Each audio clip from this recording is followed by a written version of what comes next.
Konferensi pers digelar oleh Kementerian Komunikasi dan Informatika (Kemenkominfo) untuk menyampaikan kepada publik tentang peluncuran Satria 1, satelit internet multifungsi pertama yang sepenuhnya dimiliki pemerintah Indonesia. Acara ini berlangsung bersamaan dengan peluncuran satelit dari Cape Canaveral, Florida, Amerika Serikat. PLT Menkominfo, Mahfud MD, membuka acara dengan menekankan pentingnya Satria 1 dalam menciptakan pemerataan akses digital di seluruh Indonesia, terutama di wilayah TIT, terdepan, tertinggal, terluar. Para pejabat dari Badan Aksesibilitas Telekomunikasi dan Informasi, Peti menjelaskan bahwa Satria 1 memiliki kapasitas 150 GB dengan teknologi Very High Throughput Satellite (VHTS). Satelit ini akan melayani hingga 50.000 fasilitas publik, termasuk sekolah, puskesmas, dan kantor pemerintahan. Proyek ini merupakan hasil kerjasama pemerintah dan badan usaha (KPBU) dengan PT Satelit Nusantara 3 sebagai pelaksana utama. Teknologi Satria 1 menggunakan frekuensi K-band yang dirancang untuk mendukung konektivitas internet dengan kecepatan rata-rata 4 Mbps per titik layanan. Satelit ini dibuat oleh Thales Alenia Space, perusahaan antariksa di Prancis. Mahfud MD menyampaikan bahwa Satria 1 adalah upaya pemerintah untuk memperbaiki kesenjangan akses internet di Indonesia. Hal ini sesuai dengan visi nasional untuk menghubungkan seluruh wilayah, termasuk daerah-daerah terpencil, ke dalam ekosistem digital. Satelit Satria 1 diluncurkan dari Cape Canaveral menggunakan roket Falcon 9 milik SpaceX. Proses peluncuran disiarkan langsung untuk media dan masyarakat umum. Setelah peluncuran yang sukses, Satria 1 akan ditempatkan di orbit geostasioner pada koordinat 146 bujur timur, (BIT), dan mulai beroperasi secara bertahap pada awal 2024. Acara diakhiri dengan sesi tanya-jawab antara media dan perwakilan pemerintah.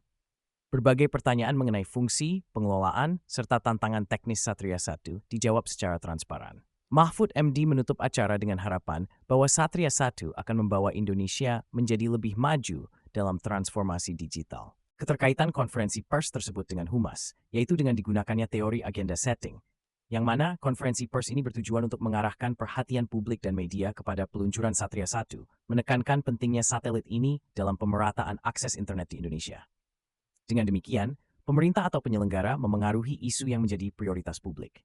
Model konferensi pers peresmian Satria 1 pada 13 Juni 2023 dapat dikaitkan dengan model two-way symmetrical communication dalam teori Humas, yaitu model komunikasi dua arah yang saling menguntungkan antara organisasi, dalam hal ini pemerintah atau pihak penyelenggara, dengan publik, media, dan masyarakat.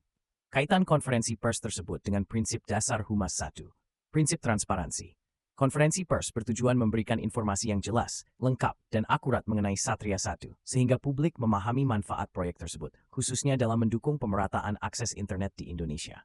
2. Prinsip akuntabilitas. Dengan mengadakan konferensi pers, pemerintah menunjukkan tanggung jawabnya kepada masyarakat untuk melaporkan capaian strategis dalam bidang teknologi dan pembangunan infrastruktur komunikasi.